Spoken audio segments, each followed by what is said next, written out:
नमो तस्से भगवतो अरहतो सम्मा संबुद्धस्से अच्चरित्वा ब्रह्मचर्यं अलब्धायुम्बने धनं सेन्ति चापति घीनाव पुराणानि अनुत्थुनम्।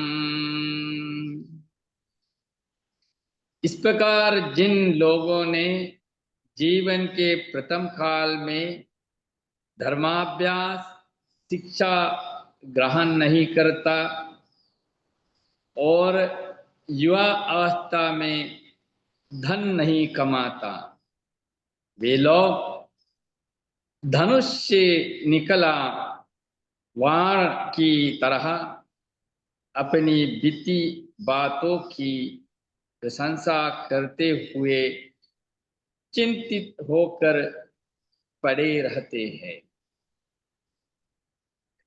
परम पूज्य महासंघ, प्रिय उपासक उपासिकाएं, आज भी महाबोधि धम्म सभा शुरुआत करने के लिए, धम्म चिंता के लिए मुझे निमंत्रण किया, उसके लिए आप सबको धन्यवाद।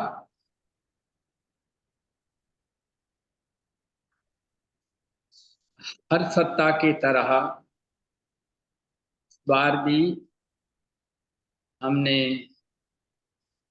धम्मपद की एक गाथा आपके सामने प्रस्तुत किया। पिछले सप्ताह का जो गाथा, ये सप्ताह में भी वही गाथा दोबारा एक्सटेंशन हो जाते हैं।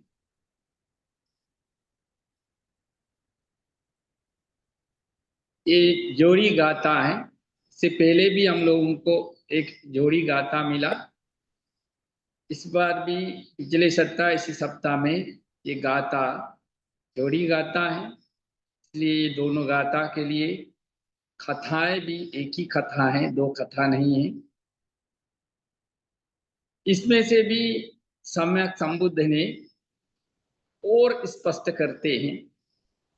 पिछले जो गाथा में जो बुद्ध ने जो समझाया, वो और उदाहरण से, दूसरा उदाहरण से स्पष्टीकरण करते हैं। पिछले सप्ताह में हम लोग सुना, अगर कोई व्यक्ति का जो बाल अवस्था में उनको शिक्षा ग्रहण करना है, धम्म को सीखना है, अभ्यास करना है, अगर वो नहीं किया और युवा अवस्था में आए, तो उस युवा अवस्था में धन कमाना है। अगर युवावस्था में भी नहीं धन कमाया, तो जीवन का आखिरी समय सुखद नहीं हो जाते, दुखी में चला जाते। बीता हुआ समय की चिंतित करते हुए वो दुखी हो जाता है। उसके लिए पिछले सप्ताह में हम लोग एक क्रोच को लेकर, एक बुढ़े हुए क्रोच तालाब में पड़े रहते हैं, लेकिन वहां पे कोई मछली नहीं, मछली रहित एक तालाब में एक बूढ़े क्रोच पंख टूटे हुए रहते हैं। वो किसी दूसरा तालाब में उड़कर जा भी नहीं सकते हैं। वो चिंतित होकर दुख हो जाते हैं। इस बार यही गाथा दोबारा दोहराते हैं। इसके लिए कोई दूसरा उदाहरण देते हैं बुद्ध ने। इसमें जो उदाहरण दिया, जैसे उसी तरह पहला दो लाइन में जो बताते हैं, समझाते हैं, अगर कोई व्यक्ति जीवन की प्रथम काल में धर्माभ्यास नहीं करता, शिक्षा ग्रहण नहीं करते हैं, युवावस्था में धन भी नहीं कमाते हैं, तो ऐसा लोग जो धनुष से निकला हुआ बाण कुछ दूर तक जाकर उसका जो बाण की शक्ति खत्म होते हैं तो नीचे गिर जाता है। फिर वो कहीं आगे पीछे नहीं हो सकता है। ठीक उसी तरह तो लोग बाल अवस्था में, जो ब्रह्मचारी अवस्था में शिक्षा ग्रहण नहीं करता, युवक अवस्था में धन नहीं कमाता, ठीक उसी तरह जो नीचे गिरा हुआ बाण के तरह पड़ा रहेगा।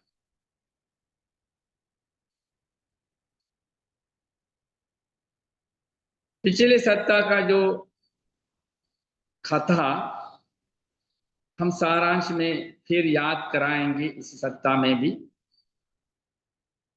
हम लोग सुना पिछले सप्ताह में एक व्यापारी सेठ वाराणसी के 80 करोड़ के मालिक थे। उनको एक बेटा हुआ, लेकिन बेटा को कुछ सिखाया ही नहीं। वो लोग सोचा इनको क्या सीखना है, क्या कमाना है, हमारे पास पर्याप्त धन है, वो खाता रहेगा पूरा जीवन भर। फिर दूसरा भी कोई एक सेठ थे, वो भी 80 करोड़ की संपत्ति के साथ, उनको बेटी हुई, तो बेटी को भी कुछ सिखाया ही नहीं, शिक्षा नहीं दिया। वो लोग भी उसी तरफ सोचा जो दूसरा व्यापारी जैसा। आखिरी में ये दोनों का विवाह हुआ। फिर ये विवाह कुछ समय तक अच्छा चलता रहा, क्योंकि माँ बाप का पर्याप्त धन है। दोनों पक्ष का माँ बाप गुजर गया। इन्हीं ने एक बार रास्ता में जाते हैं, कुछ लोग रास्ता के किनारे दारू पीते रहा, नशा करते रहा। तो वो लोग सोचा ये तो करोड़पति है, अगर इनको ये नशा की आदत डाल दिया जाता है तो हम लोगों को पूरा जीवन भर बिना पैसे, इनके पैसे से दारू मिल सकता है, नशा कर सकता है। फिर धीरे धीरे इनके साथ दोस्ती बना और नशा करना उनको भी सिखाया। थोड़े थोड़े से शुरुआत हुआ। पहले पहले में फ्री में बिना पैसे दे दिया। जो आदत होने के बाद उनका धन केवल उनके लिए नहीं है, पूरा अन्य दोस्तों के लिए भी खर्चा करते गया, से जाकर के पूरा धन कमा खत्म करा दिया। फिर घर का सामग्री बेचकर नशा किया, घर जमीन बेचकर नशा किया। आगे धन कमाने का खाला सीखा ही नहीं, धन खत्म हो गया, भिखारी बन गया। दोनों भिखारी बनकर अभी रास्ता में घूमता रहता। फिर बुद्ध ने उनको देख करके एक दिन सांस से निकाला। फिर उसमें सम्यक संबुद्ध समझाया। अगर ये व्यक्ति बालकाल में धन कमाया होता तो सबसे धनी हो जाता, दूसरा जीवन की दूसरा उम्र के दूसरा भाग में धन कमाया होता तो इसी शहर के दूसरा धनी व्यापारी बन जाता, धनी व्यक्ति बन जाता। अगर आखिरी समय में ये धन कमाया होता, कमाना शुरू किया होता तो शहर की तीसरा धनी हो जाता। ठीक उसी तरह अगर ये व्यक्ति जीवन में प्रथम भाग में धम्म के ओर चला होता तो अब तक अरहंत हो गया होता। अगर दूसरी जीवन की उम्र में दूसरी हिस्सा में धम्म की ओर चला आया होता, अनागामी तत्व प्राप्त किया होगा। अगर आखिरी समय में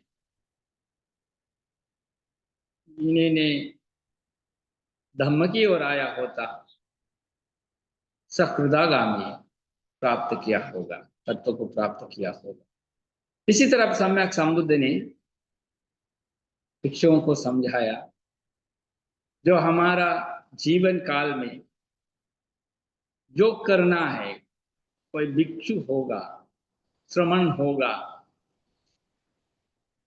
वो धम्म के ओर अभ्यास करना है, काम करना है। सामान्य व्यक्ति होगा तो सामान्य व्यक्ति भी ठीक उसी तरह अपना जीवन में शिक्षा ग्रहण करके और जीवन के अंतिम काल के लिए धन कमाना और धन इकट्ठा करके रखना, अर्थव्यवस्था संतुलन करके काम करने के लिए बुद्ध ने सिखाते। अगर इसे नहीं किया होता तो ठीक उसी तरह कोई व्यक्ति एक बाण फेंकते हैं, उसी बाण जाकर गिर जाता है तो वहां ऐसे ही पड़ा रहता है। समय के साथ साथ वो दिमाग लग जाता है, मुर्जा पकड़ जाता है तो नष्ट हो जाता है। व्यक्ति भी ऐसे ही पड़ा रहेगा, कोई किसी का सम्मान नहीं होगा और कोई पूछेंगे नहीं है, ऐसे ही चिंतित होकर जीवन काल अंत कर देगा। ये सब धम्म गाथाओं के द्वारा, धम्म पदों के द्वारा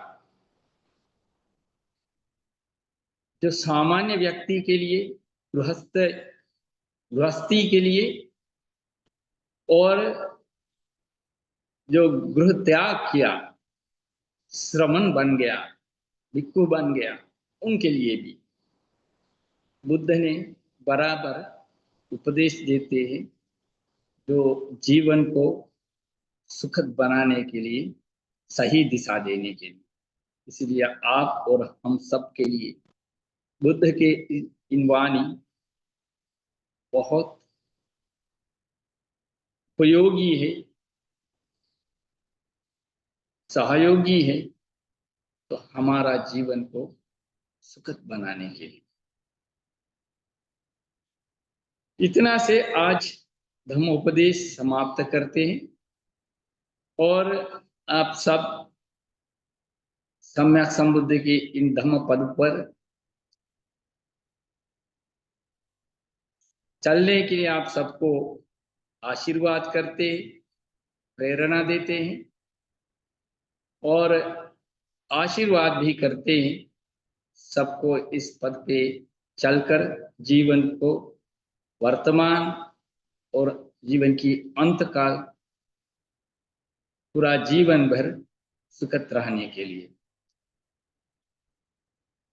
सम्यक संबुद्ध से लेकर के जितना भी आज तक धर्म प्रचार प्रसार के लिए योगदान दिया, बहुत सा भिक्खु भिक्खुनी उपासक उपासिकाएं, उन सबको हमारे ये पुण्य शक्ति धम्म सभा की पुण्य शक्ति, कुशल शक्ति अनुमोदना करेंगे। उन सभी लोगों को भी शांति प्राप्त हो। महाबोधि संस्था के संस्थापक बोधिसत्व अनागारिक धर्मपाल जी, उनसे लेकर के जितना भी भिक्षु भिक्षुणी उपासक उपासिकाएं धर्म प्रचार प्रसार के लिए योगदान दिए, उन सभी लोगों को शांति प्राप्त। तत्काल में महाबोधि संस्था के महासचिव परम पूज्य शिवली बंती जी से लेकर जितना भी भिक्षु भिक्षुणी उपासक उपासिकाएं पूरा दुनिया भर जो सब लोग धर्म प्रचार प्रसार के लिए सहयोग देते, उन सभी लोगों को प्रार्थना करते सबको स्वस्थ हो, सुखी हो, कल्याण हो। तिलोगुरु सम्यक संबुद्ध की महाकरुणा शक्ति, महाशील शक्ति, महाज्ञान शक्ति से ये सांसारिक दुख अंत करके सबके लिए सुख प्राप्त होगा करके प्रार्थना करते। सम्भीतियो विवज्जन्तु सम्बरोगो विनश्यतु माते भवन्त्वन्तरायो सुखी दीर्घायुको भव। भवतु सर्वमङ्गलं रक्षन्तु सर्वदेवता सर्वबुद्धानुभावेन सदा सन्ति भवन्तु ते। भवतु सर्वमङ्गलं रक्षन्तु सर्वदेवता सर्वधर्मानुभावेन सदा सन्ति भवन्तु ते। भवतु सर्वमङ्गलं रक्षन्तु सर्वदेवता सर्वसंघानुभावेन सदा सन्ति भवन्तु ते।